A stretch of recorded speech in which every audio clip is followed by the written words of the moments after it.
aniversario, nos encontramos en el foro Venezuela, claves para generar una coalición para una transición. Nos encontramos aquí con Joseph Umire y Pedro Uruchurtu, ya los voy a presentar individualmente a cada uno. Y empecemos con el marco geopolítico que hoy envuelve al mundo y en especial a Occidente. Si la política es el estudio del poder, la geopolítica es el estudio de los intereses y cómo con ese poder podemos movilizar intereses dentro de la comunidad internacional.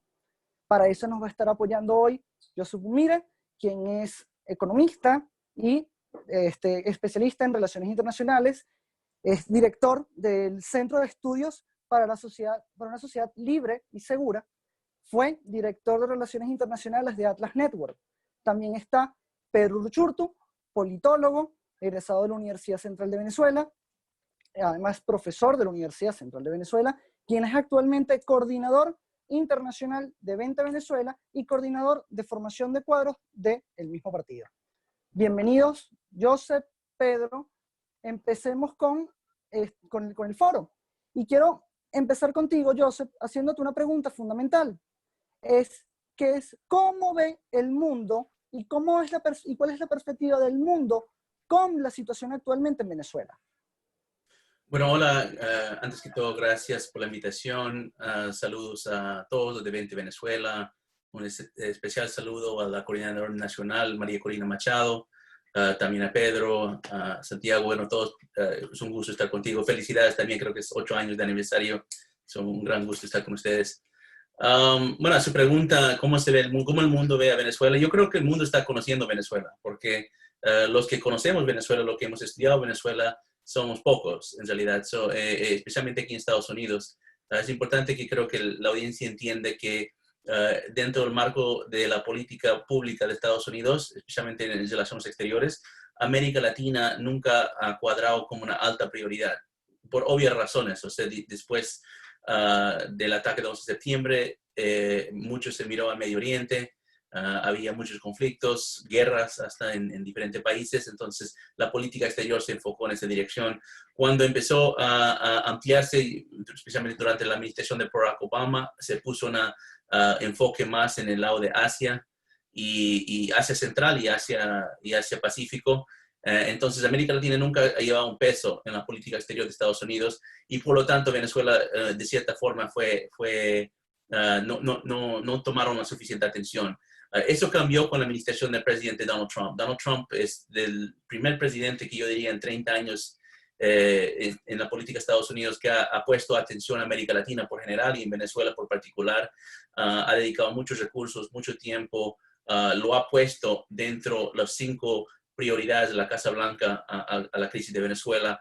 Entonces yo creo que recién aquí en Estados Unidos y yo creo que en el mundo también recién se está conociendo Venezuela. O sea, ¿qué es crisis venezolana, de qué se trata el conflicto?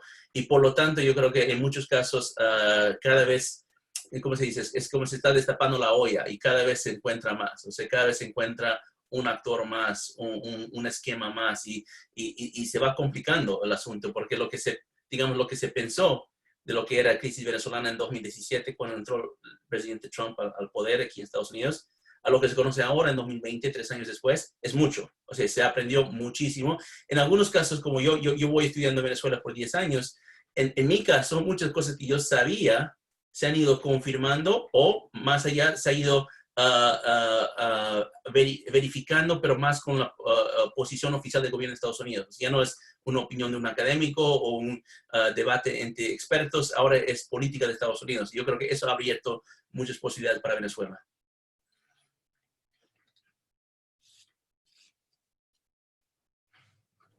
Bien, Joseph. Conociendo que la postura de que se está conociendo Venezuela, ¿crees que Venezuela es una amenaza actualmente para los Estados Unidos, para el resto del continente americano y para Occidente? Sí, o sea, siempre ha sido una amenaza. No, esa amenaza va creciendo, pero la amenaza empezó con Chávez. Chávez, yo me acuerdo cuando yo empecé a conocer Venezuela, no necesariamente por mis viajes. Yo fui viajando a Venezuela por primera vez en 2009 pero yo fui conociendo Venezuela por los estudios de mi mentor. Mi mentor ha sido un profesor en la Escuela de Guerra de Estados Unidos que se llama el doctor Max Manwaring. Y Max Manwaring, entre muchas de las cosas que fui conocido y reconocido como un grande académico, soldado académico, a pesar porque era coronel retirado en su momento, él hecho las primeras obras académicas sobre la Revolución Bolivariana. Y me acuerdo bien, en 2005 él escribió un informe, un estudio académico en la Escuela de Guerra del Ejército de acá de Estados Unidos, donde él dijo que Chávez y la Revolución Bolivariana es una amenaza para Estados Unidos, una amenaza seria. Esto es en 2005, 15 años atrás. En 2007 escribió otro informe complementando ese informe y ampliándose un poco más en la región. Y en 2011 escribió su último informe sobre Venezuela, donde dice que esta es no solamente una amenaza para Estados Unidos, pero es una amenaza que se va a exportar por toda América Latina. Y lo hizo de una forma muy académico, pero también muy técnico, usando la herramienta y la perspectiva de guerra simétrica. Y me acuerdo bien, regresando a ese entonces, en 2005, 2007, las discusiones donde él fue invitado, él presentó el caso de Venezuela, él explicó la Revolución Bolivariana de una forma de estrategia de guerra. Y me acuerdo bien que la política estadounidense no era al tanto, o sea, no querían hablar de esta amenaza. Él lo llamaba, como digo, no sé si han visto Lord of the Rings, pero él llamaba a Chávez como el Lord Voldemort de Lord of the Rings, porque era la persona que no se podía nombrar en las reuniones. O sea, no puedes decir el nombre de Chávez, porque si decía el nombre de Chávez, todos decían, le estás provocando.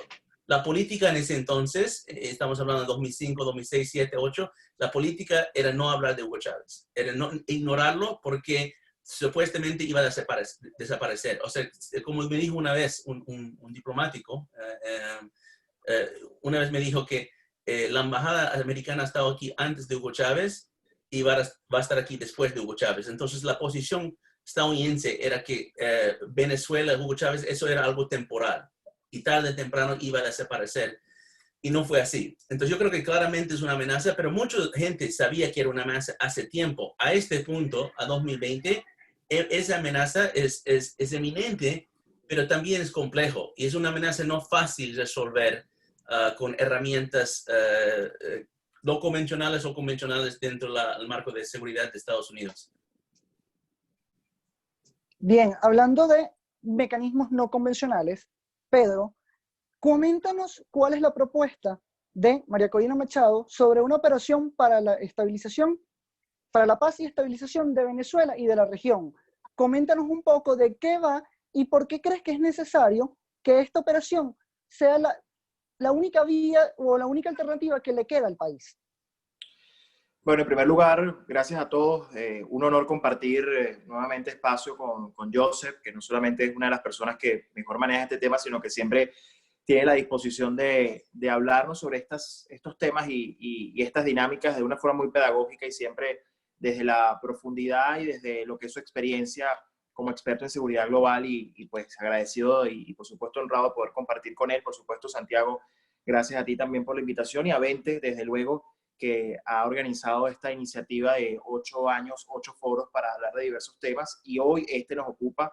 Y nos ocupa porque siempre nosotros le hemos dado una dimensión fundamental al componente internacional dentro de un gran análisis, y bien Santiago lo decía, desde el punto de vista geopolítico. Y quiero comenzar precisamente con lo que señalaba Joseph en su análisis de la última pregunta, o de las dos preguntas, sobre lo que ha significado Venezuela como prioridad para la administración o las diferentes administraciones de los gobiernos de los Estados Unidos, pero también lo que ha significado en gran medida el haber tenido que por mucho tiempo luchar solos, quienes desde un principio habíamos tenido en cuenta la naturaleza del régimen que enfrentábamos, quienes por supuesto aún con mucha información que faltaba sabíamos de qué trataba este régimen, y sobre todo lo que conecta a Joseph, que es la vinculación de Hugo Chávez con el actual régimen de Nicolás Maduro, es decir, no una separación o no cosas distintas, sino un mismo proceso que por supuesto ha ido agravándose, que por supuesto ha ido profundizándose y que por supuesto el mundo ha comenzado a ver desde una perspectiva mucho más compleja como lo que es, como un conflicto de muchísima complejidad. Y precisamente por eso, porque durante tanto tiempo estuvimos solos, durante tanto tiempo estuvimos luchando contra ese monstruo sin que el mundo lo tomara en serio, quizás por complicidad, por ingenuidad, por razones que quizás no vienen al caso analizar en este momento, ciertamente se han ido descartando opciones. Y se han ido descartando opciones porque son 22 años. Esto no es un proceso que comenzó ayer, esto no es un proceso que tiene poco tiempo andando, han sido muchísimas las consecuencias que se han generado desde el punto de vista humano, político, económico, y para obviamente la región, y esto por supuesto ha ido descartando opciones, ¿no? Y es precisamente en ese contexto que María Corina esta semana publica una propuesta que tal como lo expresa, y desde luego 20 y una serie de actores en el país y fuera del país han ido secundando, parte de un análisis muy concreto, y es que Venezuela es un estado fallido.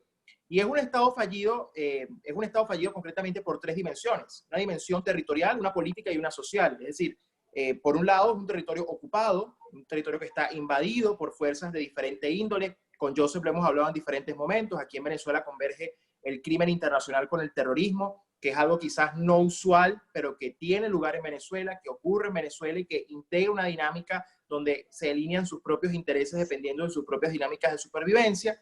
Hay una dimensión en cuanto a la ausencia de Estado de Derecho y de institucionalidad. En Venezuela no hay instituciones en este momento. La única que queda es el Parlamento que, bueno, desde luego en su dinámica intenta, por supuesto, manejar como puede una realidad política en el país, pero que al final es la única institución, digamos, legítima que queda. Y obviamente una dimensión que tiene que ver con la seguridad humana. Es decir, en Venezuela no existe hoy las condiciones mínimas para que la gente pueda vivir dignamente. No hay servicios públicos, no hay infraestructura, no hay hospitales, en fin. Hay una serie de factores entonces que están aquí tomando o cobrando cada vez más fuerza. Por lo tanto, a partir de este análisis y tomando en cuenta entonces que Venezuela es un país en el que además durante 22 años hemos intentado muchas cosas, hemos intentado elecciones, y el comunicado creo que lo expresa de manera perfecta cuando lo dice, son 29 elecciones y 15 referendos, es decir, la vía electoral prácticamente se agotó, incluso con resultados positivos para las fuerzas democráticas, pero que no fueron ni siquiera respetados o que fueron vulnerados.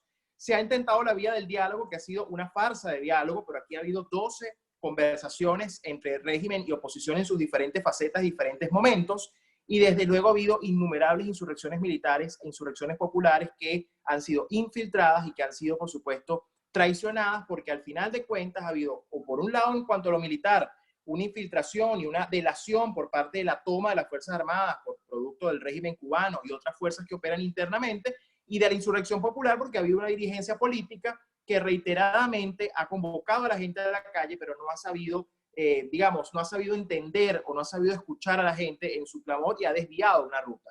Y, digamos, todo este contexto y toda esta situación, partiendo de que en Venezuela entonces no hay soberanía, porque en Venezuela no hay soberanía nacional, no hay soberanía popular, no hay control del territorio, es un país que está tomado, es un país donde al final tenemos grupos criminales que se disputan el territorio y que prácticamente no hay ley, sino la de ellos mismos. Todo esto obliga entonces a pensar que habiendo descartado todas las opciones, solo queda una, que es la que ha planteado María Corina Machado, como lo es la Operación para la Paz y la Estabilidad, que es una operación multifacética, es una operación que requiere de múltiples actores y de múltiples acciones en simultáneo, que también requieren además de un liderazgo. Es decir, no es solo pensar que la comunidad internacional va a resolver los problemas de Venezuela, sino que requiere de un liderazgo que busque esa operación, que promueva esa operación y en función de eso, desde el liderazgo interno, hacer que sea exitosa. Estoy seguro que podremos seguir hablando sobre las características de esa operación más adelante, Santiago, pero lo dejo hasta acá para continuar. Bien, Joseph, escuchando a Pedro y haciendo este análisis de Venezuela es un país tomado, cuyo territorio hay fuerzas tanto de las FARC, de los frentes desmovilizados de las FARC, que volvieron a las armas, el Ejército de Liberación Nacional Colombiano, presencia de Hezbollah y los cárteles de la droga. ¿Tú consideras que esta operación, uno, es viable y dos, es necesaria para Venezuela? Es una buena pregunta. Me gustaría escuchar un poco la explicación de Pedro, porque de lo que yo conozco de operaciones de paz y estabilidad, en viejos tiempos tenía un nombre en inglés que se llama MOOTWA, Military Operations Other Than War, Y normalmente esas operaciones se hacen debajo paraguas de un tipo de institución multilateral. Los casos más famosos son los cascos azules de la ONU, ¿no? También se lo puede hacer con el OTAN, también se ha hecho con otras entidades. Hay un grupo de Multitask Force en Egipto que se usa en el Medio Oriente mucho para ese tipo de operación. Pero hay dos cosas con ese tipo de operaciones. Uno es presupuesto. Toma mucho dinero y son presupuestos que se tienen que alinear. Y segundo, normalmente se hacen operaciones cuando ya se llega un cese de fuego, ¿no? Cuando ya hay un poco bajo de armas, porque si vas a entrar en una zona de conflicto donde hay todavía grupos armados que están dispuestos, no solo grupos armados, pero grupos armados apoyados por estados, por países, estás entrando en una escena de guerra. O sea, lo puedes llamar lo que querés, pero realmente estás entrando a pelear.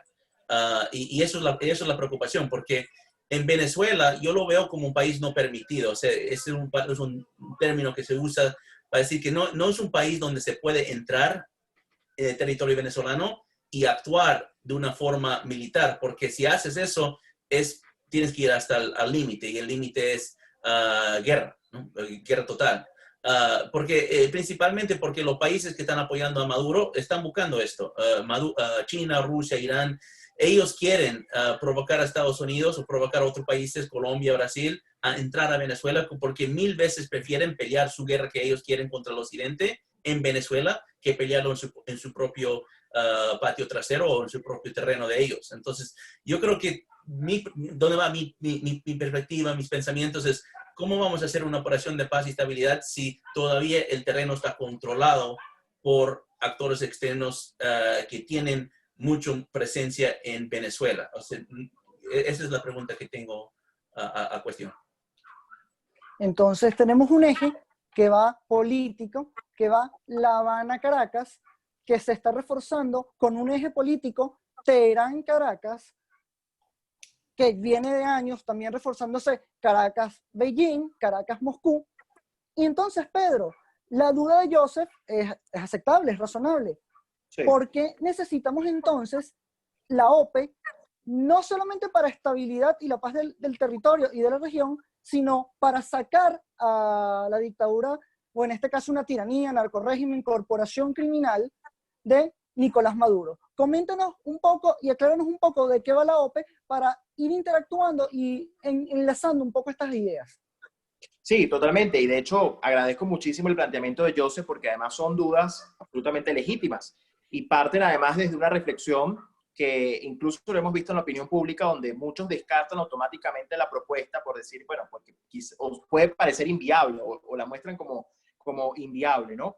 Pero la realidad es que acá lo primero que hay que partir del hecho es de las propias capacidades con las que cuenta el liderazgo venezolano en este momento. Es decir, nosotros tenemos un gobierno interino que tiene, por suerte, tiene el apoyo de un número importante de países, que ha logrado levantar un número importante de recursos, que desde luego no han podido ser, digamos, todavía utilizados en Venezuela, pero que podrían canalizarse estratégicamente para pensar una estrategia macro. Pero además también es un liderazgo que debería valerse de ese apoyo de más de 50 países para lo primero que debe hacer es convencer y persuadir de la importancia de esto. Nosotros hemos hablado además de un término que probablemente no existe en el castellano, en el español, pero que es la desinvasión o, si lo queremos, la desocupación del territorio. Y esto pasa, por supuesto, por comprender una dimensión en la cual nosotros lo hemos dicho además, por un lado el principio de responsabilidad de proteger, por otro lado todo lo que es aunque no existe un derecho a intervenir, digamos, desde el punto de vista de la comunidad internacional, sí existe, pareciera, una responsabilidad o una obligación en el sentido de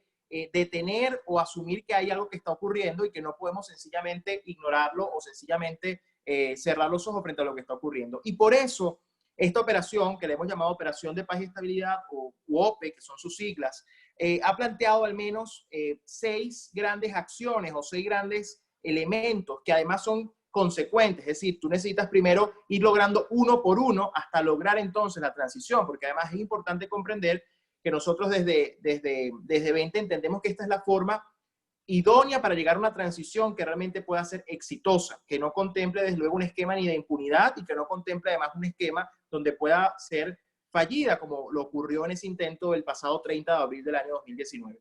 Y estas 6 acciones, bueno, la primera tiene que ver con el control de territorio, de la seguridad y del desarme de estos grupos criminales, y esto obviamente requiere de un componente. Nosotros hemos comenzado a decir, por ejemplo, que aquí tenemos el esquema del Tratado Interamericano de Asistencia Recíproca como un marco referencial en cuanto a seguridad y defensa, y lo que algunos países podrían ayudarnos a conformar esta coalición que podría ser parte de este operativo.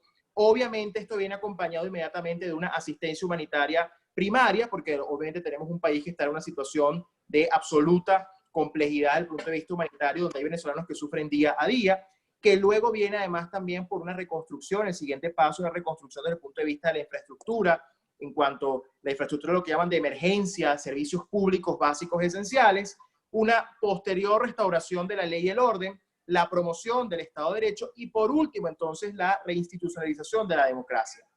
Y hemos dicho además que cada uno de estos pasos, primero tienes que lograr uno con éxito para que luego el otro sea posible. Es decir, no requieres del éxito del paso previo para que esto pueda tener algún tipo de resultado positivo como se espera.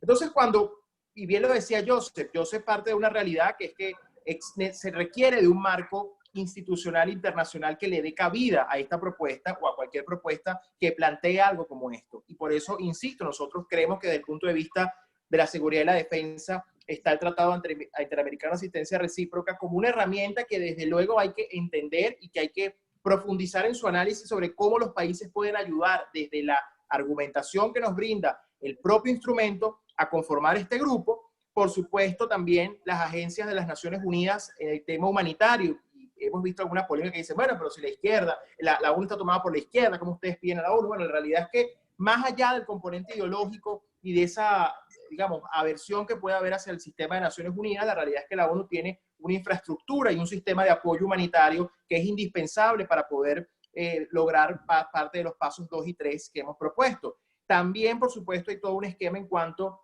a la OEA, a la Unión Europea y a la propia ONU para el esquema de reinstitucionalización, observación de elecciones, respeto a los derechos humanos, que son los últimos 3 pasos de la propuesta.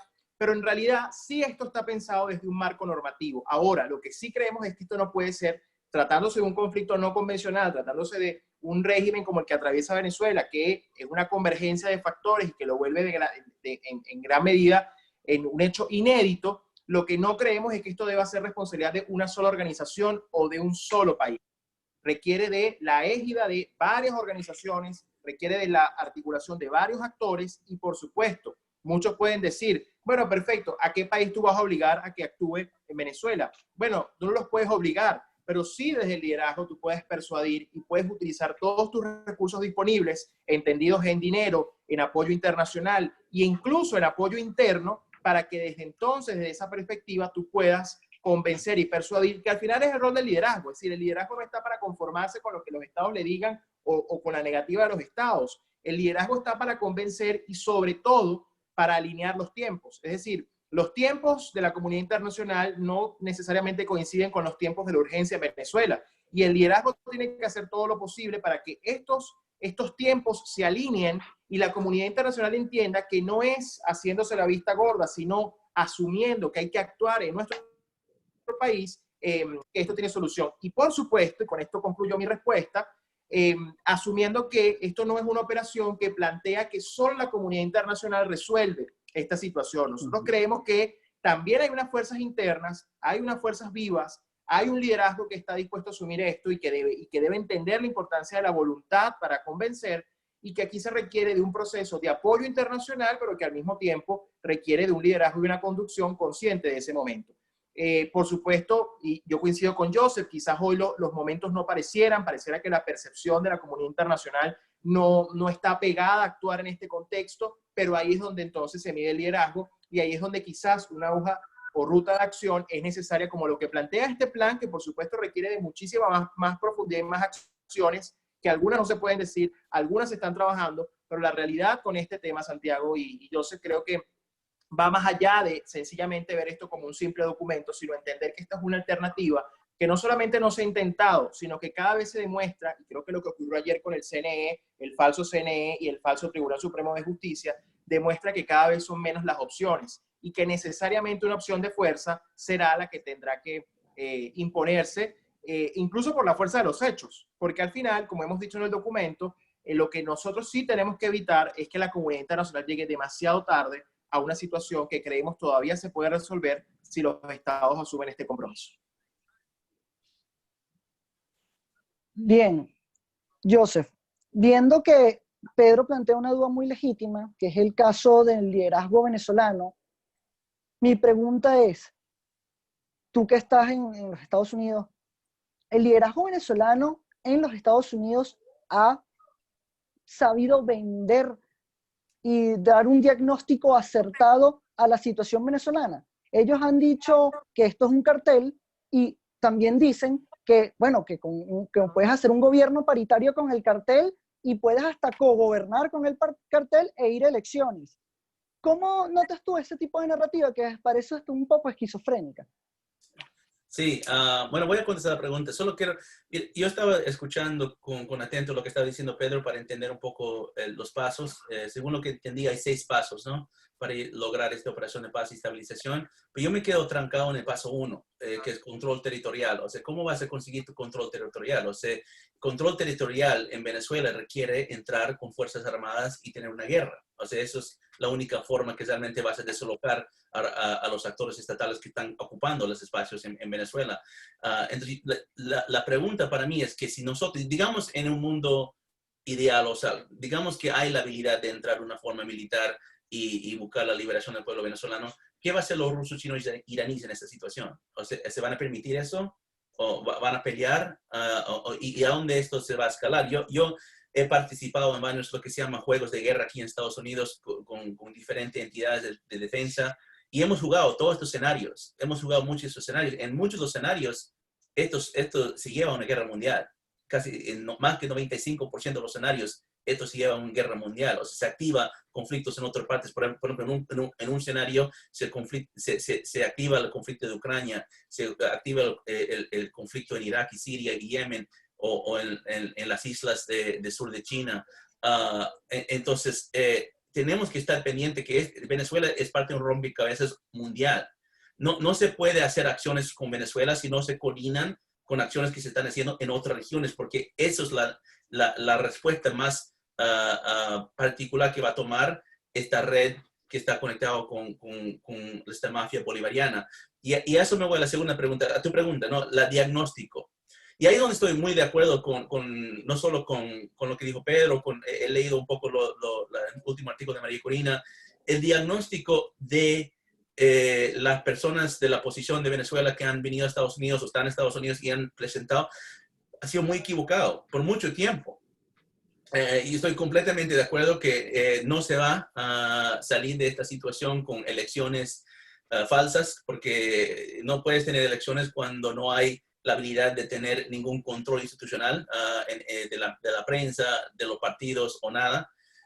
Tampoco se va a salir con diálogo. Y esto es realmente loco, porque la definición de alguien que está volviéndose loco es alguien que repite la misma cosa a pesar de que nunca funciona. Y eso es la negociación en Venezuela. O sea, se repite y nunca logra nada. Creo que Pedro dio los números de cuántas negociaciones han habido durante el chavismo. Pero lo que voy es que el diagnóstico sobre el enemigo, hay una palabra en términos militares que se usa para entender tu enemigo. O sea, si vas a hacer un escenario de guerra y quieres entender tu enemigo, la primera cosa que tienes que hacer, primer día, es identificar lo que se llama el centro de gravedad. Entonces la pregunta, ¿cuál es el centro de gravedad del régimen de Maduro, de la mafia bolivariana? ¿Cuál es el centro de gravedad? Y yo nunca, hasta fecha, no he escuchado a alguien decirlo. Nunca jamás he escuchado de ningún lado de la oposición a alguien decirlo. Es más, nunca he escuchado a alguien decirlo en Venezuela. Y eso es preocupante porque a pesar de que, digamos, los gringos no están al tanto con el tema, no han estudiado tanto, recién se están conociendo Venezuela, los propios venezolanos no conocen Venezuela. Y eso es más preocupante aún. O sea, el centro de gravedad, he escuchado todo. He escuchado que el centro de gravedad es Cuba, que el centro de gravedad es narcotráfico, que el centro de gravedad es el socialismo, que el centro de gravedad es las fuerzas de seguridad de Maduro para reprimir la población. He escuchado todo, menos el centro de gravedad que se ha analizado con mucha precisión, lo cual es la habilidad del régimen de engañar. Eso es su número 1 herramienta. Cada vez que está arrinconado el régimen, busca activar campañas de desinformación, redes de contrainteligencia, mecanismos de infiltración. Es su primera línea de defensa en realidad. Entonces, si eso es el centro de gravedad de este conflicto, tenemos que neutralizar eso. Y eso no te neutraliza con fuerzas armadas. Eso no, ni siquiera se utiliza con una operación de paz y estabilización. O sea, eso no va a quitar la infiltración. ¿De cómo sabemos que lanzamos una operación de paz y estabilización y el régimen infiltra esa propia operación? Porque tiene tentáculos en la OEA, en las Naciones Unidas, en OTAN o donde sea. So, tenemos que bloquear la habilidad del régimen, engañar, desinformar e infiltrar para poder después entender un poco dónde podemos llegar al próximo paso. Y eso tiene que ver mucho con sus acciones que el régimen tiene en el exterior. Justo ahorita estamos esperando la llegada de un grande testaferro de Nicolás Maduro que se llama Alex Saab, un colombiano libanés, que supuestamente va a llegar mañana a las 5 de la tarde en Miami, si Dios quiere. Y eso es parte de la habilidad de desmantelar sus engaños y sus mentiras. Si la mejor acción que Estados Unidos ha tomado en los últimos 15 años sobre Venezuela fue los juicios del Departamento de Justicia que sacaron de narcoterrorismo, que sacaron en marzo, porque más allá de simplemente ser juicios, porque obviamente muchos de ellos no se puede agarrar, estamos hablando de Maduro mismo, Diosdado Cabello, Padrino López, más allá de el acto legal, es el narrativa que está rompiendo de ellos. Porque ahí también tenías a gente como Cleber Alcalá, Pollo Carvajal, gente que dice que son disidentes chavistas, que todos sabemos eran parte de la tragedia de Venezuela. Ellos construyeron esta herramienta, este aparato que tiene Maduro para poder reprimir a los venezolanos. Y no podemos olvidar los hechos que han hecho en el anterior simplemente porque ahora dicen que no están con Maduro. Y en romper ese mito que hay, que Chávez y Maduro son distintos, eso les golpeó duro a Maduro. Y hay muchos más mitos, hay muchas más mentiras que hay que desmascarar. Yo pienso que esa es la mejor ruta a buscar la liberación del pueblo venezolano. Entonces, Joseph, hay que buscar ese centro de gravedad, identificarlo y en concordancia actuar para neutralizarlo, aislarlo o quebrarlo para así poder avanzar a los siguientes pasos. Y mi pregunta entonces contigo sería, ¿cuál consideras tú que es el centro de gravedad? Porque, por ejemplo, una de las propuestas de la OPE que hace desde 20 Venezuela es que hay una gran influencia de Cuba sobre Venezuela en este todo aparataje de desinformación, adoctrinamiento, de inteligencia y contrainteligencia, y una de las propuestas de la OPE es generar un bloqueo de comunicaciones entre Venezuela y Cuba para poder separar esta estructura de inteligencia y poder operar en Venezuela. ¿Tú consideras que ese es el centro de gravedad o que es otro? No, pero es no solo Cuba. O sea, Cuba es un actor que obviamente tiene mucha presencia en Venezuela, obviamente se encargó de mucho de las operaciones de contrainteligencia.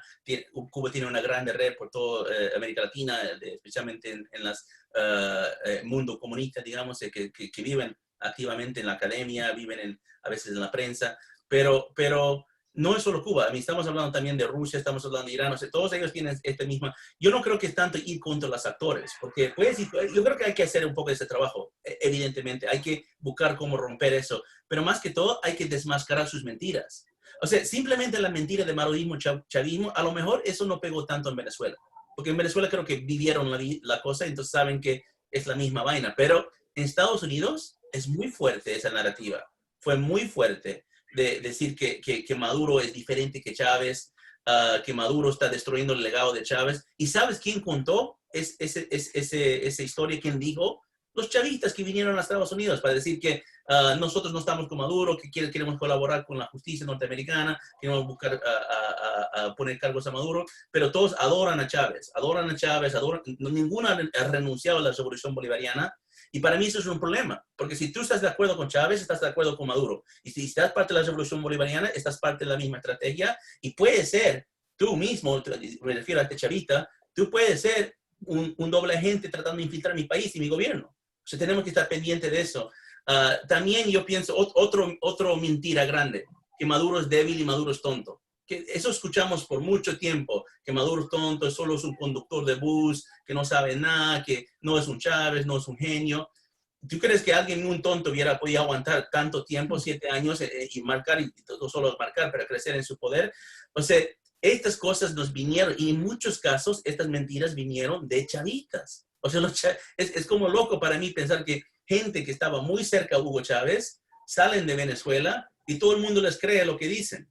Eso no tenía coherencia, pero pasó. Entonces yo creo que a este punto tenemos que retroceder y ver toda la parte de estos disidentes chavistas. Tenemos que regresar a ver dónde están conectadas las redes, porque esto funciona bajo redes. Venezuela, por ejemplo, Maduro no piensa que Venezuela es un estado. Él piensa que Venezuela es un concepto. Y es un concepto que está conectado con varias otras redes que están dentro de América Latina. O sea, él no reconoce la frontera ni con Colombia ni con Guyana. Para él, Colombia es Venezuela, Guyana es Venezuela, parte de Brasil es Venezuela. Entonces, él opera usando diferentes modalidades de guerra. O sea, por eso yo creo que no hay herramientas dentro del mundo occidental para enfrentar una amenaza como Venezuela, porque nunca nuestra forma de pensar de amenazas nunca fue diseñado para este tipo de amenazas. Esto es realmente una amenaza del siglo XXI, muy diferente a las amenazas que enfrentamos Primera, Segunda Guerra Mundial o hasta la Guerra Fría. Yo creo que tenemos que ser mucho más creativos. Y termino con eso. Yo pienso que la solución para Venezuela queda fuera de Venezuela, no dentro de Venezuela. Queda con la red que Maduro tiene en varios diferentes países. Esta acción que se está tomando actualmente contra Alex Saab puede ser un dominó entre varios dominos para hacer caer el régimen, pero hay que tomar mucho más ese tipo de acciones, hay que agarrar mucho más de esta gente, y no están actuando dentro de Venezuela, están actuando más fuera, en los países donde menos esperamos, principalmente, por ejemplo, en el Caribe y Centroamérica y México, donde tienen muy grande presencia, y hasta al norte en Canadá. Bien. Pedro, tú has venido hablando durante mucho tiempo, empalmando esto con Joseph, con los nexos no solo de la Alianza Bolivariana, sino de lo que se llama hoy el progresismo, que no es más que el socialismo, bueno, vamos a llamarlo del siglo XXI, no, el socialismo puro, duro y dogmático, que ha venido durante siglos, durante un siglo, corrompiendo y tomando el poder.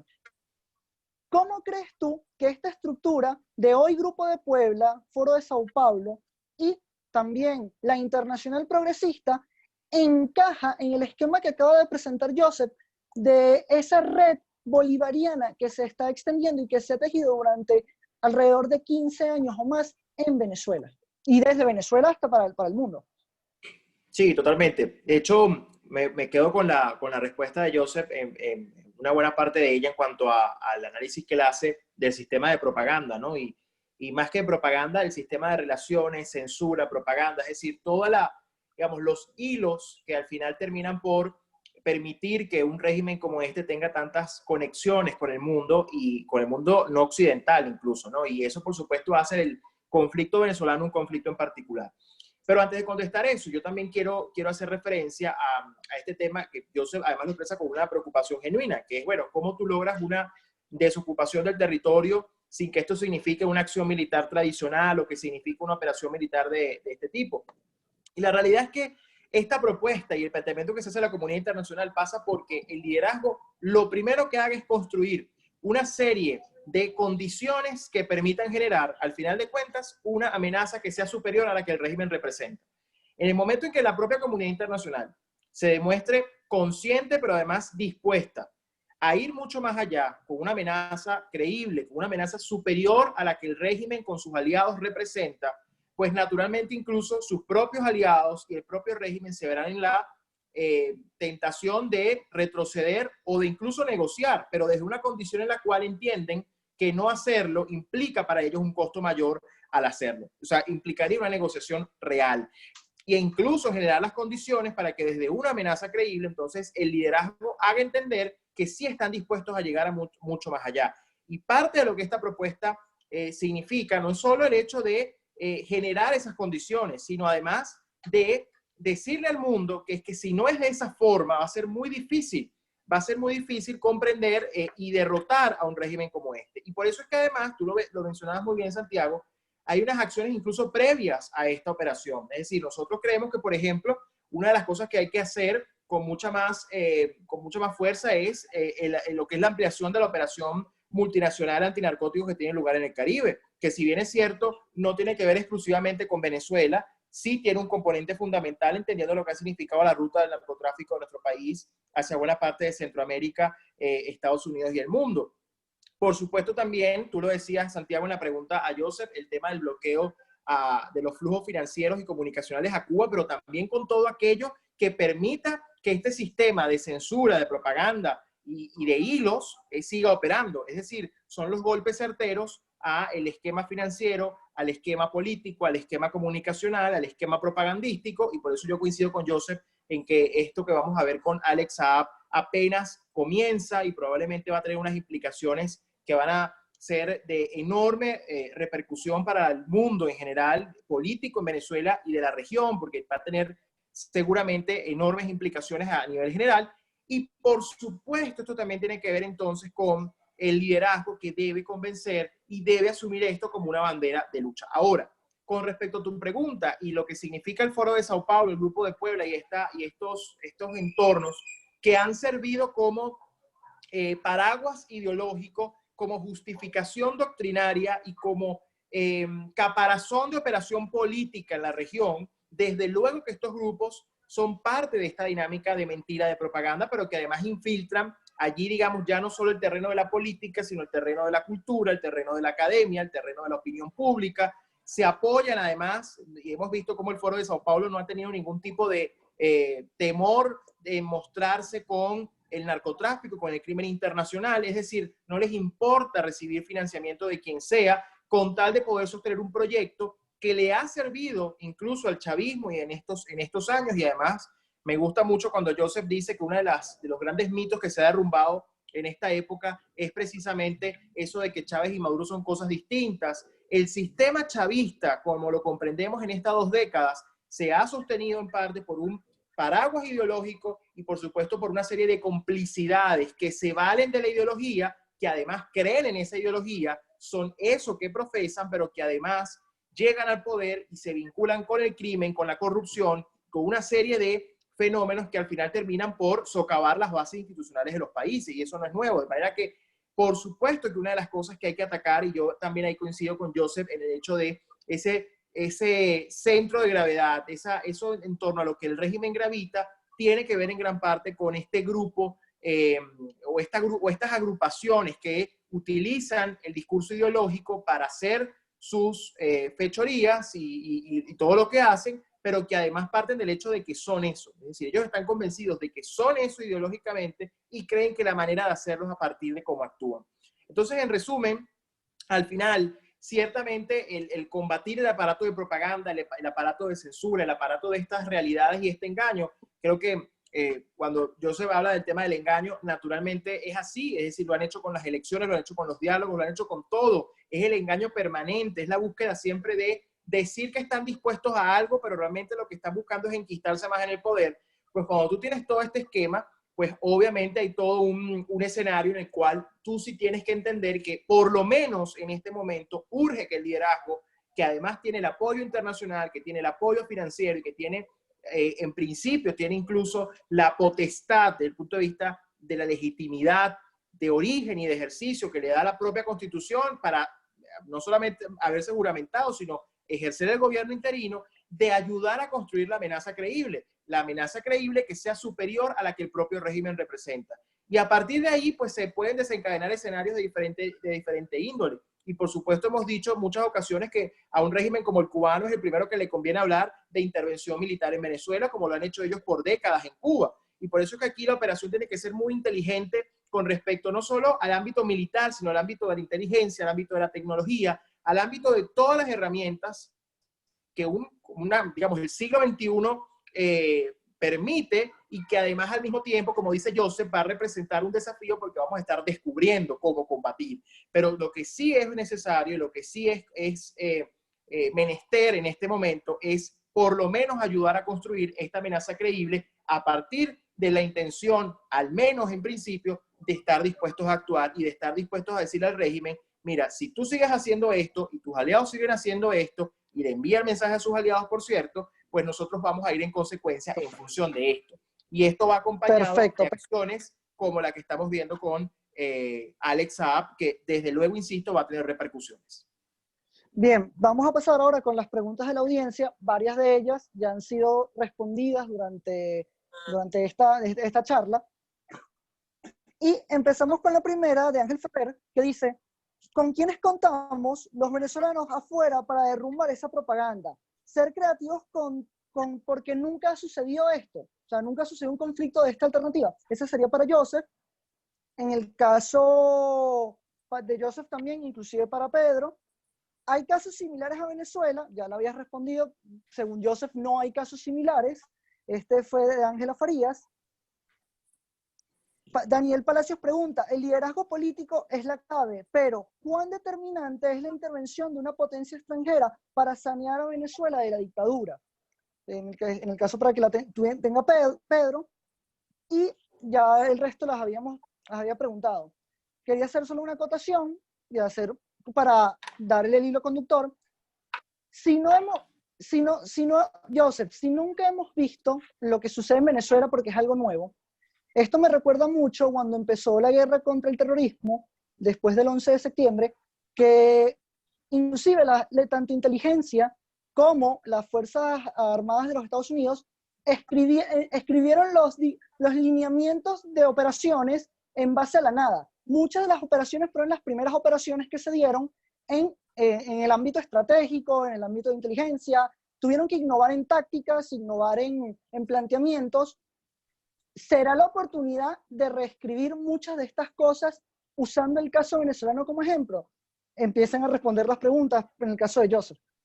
Sí, claro. Debo corregir lo que dije. No es que nunca hemos visto en el mundo, nunca hemos visto en América Latina este tipo de problemas. Esto es muy diferente. Por ejemplo, es muy diferente a lo que vimos en Panamá bajo Manuel Noriega, un narcotao, o es muy diferente de lo que vimos en Granada, una ocupación cubana mayor en los años 80. Es muy diferente a las crisis humanitarias que hemos visto en Haití o en otras partes de América Latina. Esto es un conglomerado de varias entidades y amenazas que se han centrado en Venezuela de una forma mayor, pero sí se ha visto en otras partes del mundo. Y esto lo quiero decir a toda la comunidad venezolana, todo lo que está mirando este programa. Si tú quieres entender a Venezuela, estudie Siria. Por favor, estudie Siria. Siria es idéntico a Venezuela en muchos aspectos. O sea, se describe a Siria como crisis humanitaria más grande del Medio Oriente, con el más alto número de refugiados, con grande ocupación de Hezbollah, Irán, Rusia, Turquía, y con un escenario de que trató de invitar a Estados Unidos a un conflicto mayor, una guerra convencional, otra guerra convencional en este caso, en el Medio Oriente. No lo lograron en el caso de Siria, pero sigue siendo ese conflicto allá en el Medio Oriente. Esa descripción es Venezuela a la letra. Entonces, eso no es por casualidad. Esto fue construido bajo redes transregionales, o sea, redes que hay en las dos regiones, que han ido fomentando y formando en realidad la revolución bolivariana hasta antes que Hugo Chávez asumió el poder. Por ejemplo, en una ciudad en Siria, ya hemos hablado esto en diferentes entrevistas mediáticas, solo en una ciudad de Siria que se llama Azawaida, hay más que 300,000 venezolanos viviendo actualmente, con doble nacionalidad, sirio-venezolano, que tienen la misma habilidad de moverse en el Medio Oriente, que tienen la habilidad de moverse en América Latina. O sea, esto es parte de lo que se llama diásporas conectadas, que son redes que manejan migración, que pueden utilizarse para narcotráfico, para lavado de dinero y para el movimiento de armas y otros productos. Entonces yo creo que todos tienen que estudiar el Medio Oriente. El Medio Oriente tiene muchos de los claves secretos de lo que pasa en Venezuela. Y eso es lo que pasa. En Venezuela hay muy poca gente que ha estudiado el Medio Oriente. Y no solo en Venezuela, en América Latina en general hay muy pocas personas, pero es por algo que el Medio Oriente ha estado en el centro de los conflictos de no solo el siglo XXI, pero el siglo XX. Y puedes ir hasta el siglo XIX, con el Imperio Otomano, donde el Medio Oriente siempre ha sido una zona de conflicto, y esa zona de conflicto se fue exportándose a varias partes del mundo bajo la migración. Y eso pasó en Venezuela. Esa es la historia de la familia de los El Aisamis que están en poder en este momento. Eso es una cosa que quería decir. La segunda cosa es a lo que estaba diciendo Pedro, la amenaza creíble. Yo creo que la pregunta ahí es qué tipo de amenaza, ¿no? ¿Cómo podemos amenazar al régimen donde ellos realmente van a tener miedo? Mi perspectiva es, ellos no tienen miedo de buques, ellos no tienen miedo de bombas, ellos no tienen miedo de balas, ellos no tienen miedo de morir. No todos, algunos sí, pero la alta cúpula, lo que se llama el alto mando, los líderes de lo que han estado en la revolución bolivariana desde el año 92, muchos de ellos no tienen este tipo de miedo a la fuerza militar. Lo que sí tienen miedo, como muchas personas, digamos, tienen miedo a que lo quitas la habilidad de que ellos pueden mentir. Ponte de esta forma de ejemplo. Tienes una persona, digamos, por 20 años de su vida ha vivido una mentira. Ha dicho una fachada de su vida, ha explicado a todo el mundo que vive en una casa grande, que tiene esto, que tiene autos, y todo es una mentira. Esa persona no tiene miedo tanto que le pegas, pero tiene más miedo que si le desmascaras toda su mentira, todos sus 20 años ha mentido a todo el mundo, le quita su identidad prácticamente. Es por eso que el régimen se ha enfocado tanto tiempo en reprimir la información, en controlar la información y no permitir que la información salga de Venezuela. Ellos tienen miedo a la verdad, porque algunos saben lo que pasó, tienen miedo a la transparencia. Entonces yo creo que estas cosas se tienen que pelear de cierta forma. Estamos en mejor posición que nunca para poder encontrar esa realidad de Venezuela, para ver todo ese mito de chavismo. Hay que destruir el mito de chavismo. O sea, Chávez no hizo nada para Venezuela y no ha hecho ningún avance para el país. Chávez ha sido, no más que nada, un títere de otras revoluciones en el pasado que le formaron a Chávez y le dieron la tarea de usar a Venezuela o quitar la soberanía de Venezuela para que otros poderes se controlen el terreno. Y a eso me voy a la última parte de la intervención. Mire, yo pienso que en este momento la grande tarea, y a lo mejor de una cosa que se puede hacer de las cosas que se han formado debajo las diferentes acciones multilaterales, es el TIAR, ¿no? El Tratado de Río. El TIAR, en vez de estar enfocado en el régimen de Maduro, yo creo que el TIAR debería estar enfocado en Rusia, China y Irán. Porque es un acuerdo multilateral entre varios países que han firmado que están enfrentando esos mismos amenazas. Que tal vez en Brasil, por ejemplo, no se piensa que puede pasar lo que pasó en Venezuela, pero los venezolanos son los primeros para decirles puede pasar en cualquier país. Porque las personas que llevaron a Venezuela a esta tragedia están en Brasil, o están en Argentina, o están en Perú, o están en Bolivia, están en México, están en Centroamérica. Y esos actores que han hecho la tragedia en Venezuela están conectados con Irán, Rusia y China. Entonces yo creo que tenemos que enfocar en esos actores. Si se puede, como dijo Pedro, desocupar o desinvadir o algo así, si los puede sacar de poco picar. Yo creo que Rusia, China e Irán no quieren una guerra regional en América Latina, quieren una guerra en Venezuela. O sea, no quieren pagar el dinero, no tienen el dinero para pagar varios esfuerzos en diferentes partes de la región. Pero si se concentramos todo en Venezuela, ellos sí quieren esa guerra. Quieren todo el día que Estados Unidos dedica todo su tiempo, todos sus recursos a Venezuela, porque mientras eso pasa, ellos van a dominar espacios en la región. Y tenemos que ser sinceros, Maduro, tenemos que quitar las opciones a Maduro. Cada vez que Maduro está arrinconado, él va a sus alianzas. Y como hay más que 50, casi 60 países que respaldan al presidente constitucional, Juan Guaidó, hay otros 70 países que respaldan a Nicolás Maduro. Y puede ser países que a lo mejor alguien diría no son tan importantes como Zimbabue o como, digamos, Yemen o qué sé yo, pero son países que dicen que nosotros tenemos un voto en la ONU o tenemos un voto en otra entidad multilateral. En propia América Latina tiene a México, a Argentina, a Surinam, a Nicaragua, obviamente a Cuba, y tiene países que no quieren decir mucho porque están con mucha influencia del dinero, del lavado. Entonces yo creo que tenemos que quitar esas opciones de Maduro para que realmente se quede aislado. Y en ese caso, y la intervención no va a ser necesario, porque cuando Maduro está aislado, realmente aislado, yo creo que los venezolanos se ocupan de sacarlo del Palacio de Miraflores. Bien, muchas gracias, Joseph. Disculpen los problemas técnicos, cuestiones de vivir en Venezuela con bajones eléctricos, el internet, y a esto luchamos, Joseph. Y Pedro también lo sabe muy bien, es un tema de somos rehenes dentro de nuestro propio país, somos desconocidos dentro de nuestro propio país. Y empezaba la charla, este panel, diciendo que la política es el entendimiento y la búsqueda del poder, y que la geopolítica es el tema de los intereses, y me refuerza mucho tu intervención, la tuya, Joseph, la tuya, Pedro, al entender que debemos entender esa cadena de intereses esa cadena que tienen estos aliados tanto del régimen castrochavista y de la Alianza Bolivariana, como los que están a favor de la libertad, para poder competir con ellos, buscar esos centros de gravedad y poder establecer algunas alternativas. Como hoy hablamos una en específico que es la OPE, que es la más viable o la menos viable. Eso dependerá también, la viabilidad es un tema político, es un tema que depende de la dirigencia y depende de esa venta que nosotros hablábamos al principio durante la conversación, que es que nuestros líderes no han sabido dar un diagnóstico acertado de Venezuela y que eso también nos ha cerrado algunas puertas. Tengo que ir ya finalizando, agradeciéndote a ti, Joseph, por tu tiempo, por tu análisis, por tu debate, a ti, Pedro, por tus comentarios, por estar dispuesto a este espacio, y recordarles que el próximo miércoles 17 de junio tenemos nuestro 7º foro de estos 8 años, 8 foros, que Soy Venezuela y la fracción 16 de julio. Sin embargo, antes de irnos, Pedro, por favor, respóndenos la última pregunta para poder finalizar. Gracias, estoy aquí. Sí. Gracias, Santiago.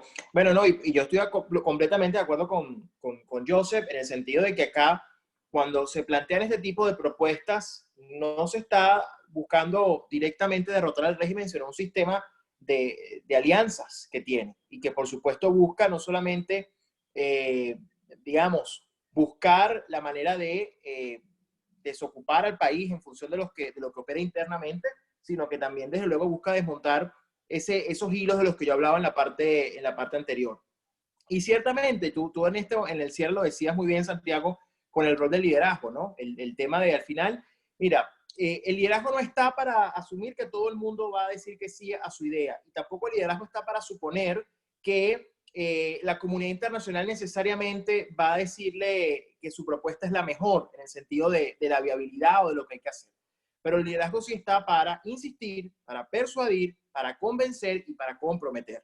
Y eso es muy importante porque al final yo creo que el primer paso, y creo que Joseph lo mencionaba muy bien, es, bueno, hacerle entender al mundo que aquí hay un sistema completo que tiene que se basa fundamentalmente en un esquema de propaganda, de mentira, de engaño, que tiene, por supuesto, fuerzas criminales transnacionales operando en el territorio, que significa una amenaza a la seguridad del hemisferio y de toda la región, y que implica además un hecho inédito en nuestra región. Y precisamente por ser un hecho inédito en nuestra región, requiere entonces de una aproximación no convencional, pero que además entienda que la región no puede pretender contener lo que ocurre en Venezuela en sus fronteras o pensando que exclusivamente esto no los va a tocar, porque además el fenómeno de la migración en Venezuela, de Venezuela y de venezolanos, pues obviamente ha tenido un impacto tremendo en la región y la región está consciente de que eso va a ir aumentando en función de eso. Ahora, no es menos cierto que el liderazgo, y eso lo conecto con la pregunta o con la que me hicieron, no es menos cierto que también el liderazgo tiene que asumir que la ruta es una. Es decir, el liderazgo no está para distraerse. Tú no puedes asumir que estás gobernado por un conglomerado criminal y pretender formar gobierno con ese conglomerado criminal. Tú no puedes asumir que Venezuela está secuestrada por grupos del crimen internacional, por grupos terroristas y que es parte de una alianza internacional que busca obviamente ir contra Occidente y pretender que vas a poder coexistir políticamente con ellos. De hecho, que la importancia también de esa persuasión que el liderazgo implica y que el liderazgo debe asumir también pasa porque haya coherencia y que haya además una línea que no se distraiga. Es decir, es muy complejo para la comunidad internacional escuchar que alguien diga que Venezuela es parte de un conglomerado criminal, pero de repente hace un acuerdo para un determinado hecho concreto, como es el caso de la pandemia, en un contexto en el que sabemos que el régimen va a engañar, como lo decía Joseph. Entonces, también el liderazgo tiene que ver mucho con la importancia de asumir un compromiso con una ruta y no desistir de esa ruta, más bien convencer y persuadir a través de ella. Yo estoy completamente de acuerdo con este hecho de la importancia de asumir esto como un gran sistema, como un gran conglomerado de intereses que están alrededor de Venezuela y que también hay que derrotarlo fundamentalmente y hay que buscar que esos aliados del régimen pues lo vayan abandonando, pero también estoy convencido que vista las raíces de su presencia en Venezuela, visto su compromiso con el régimen, que a lo mejor no es con el régimen, sino con lo que han logrado en el territorio, va a ser muy difícil lograrlo sin una amenaza creíble que tenga que ver con algún elemento de fuerza. Y yo sí creo que eso es parte al final de lo que la región tiene que entender. Y cierro diciendo que si bien es cierto nuestra región no ha vivido nunca antes una realidad como esta y un conflicto como este, la comunidad internacional y en particular nuestra región sí sabe lo que significa llegar tarde a la solución de un conflicto como este. La comunidad internacional está viviendo, y la región en particular sí sabe lo que significa que no atender una crisis como la venezolana se traduzca en una migración forzosa de millones de venezolanos que implique la llegada del terrorismo y la presencia de grupos criminales más allá de las fronteras de Venezuela. Sí implica una serie de cosas que de no responder a tiempo y de no hacer las cosas en el momento debido y asumiendo la responsabilidad de esa comunidad internacional, será muy difícil entonces luego no solo resolverlo, sino incluso asumir las consecuencias de no haber actuado antes. Y insisto, podrá ser una circunstancia nueva para el hemisferio, pero lo que no es una circunstancia nueva para el hemisferio es la respuesta tardía. Por lo tanto, esta es una oportunidad para que no haya una respuesta tardía en nuestra región y es una oportunidad para que se imponga la verdad, la libertad desde una visión de lo que implica derrotar a algo más que a un régimen o algo más que sencillamente a unos actores políticos o algo más que sencillamente a un país, sino una estructura criminal que ocupó Venezuela, que saqueó el país y que además no le importa que sean millones de venezolanos las víctimas de esta situación. Muchísimas gracias, Pedro. Muchísimas gracias, Joseph, por su tiempo, por su análisis, por el debate. Tenemos que entender esto, que es una cuestión muy sencilla. Venezuela no está sola. Venezuela necesita del apoyo internacional y que el liderazgo político se crea las opciones. Se crea la necesidad de buscar una alternativa viable, seria y comprometida con la libertad. Que la comunidad internacional no va a asumir riesgos si nosotros no estamos dispuestos a asumir el riesgo y a diagnosticar acorde a la situación del país.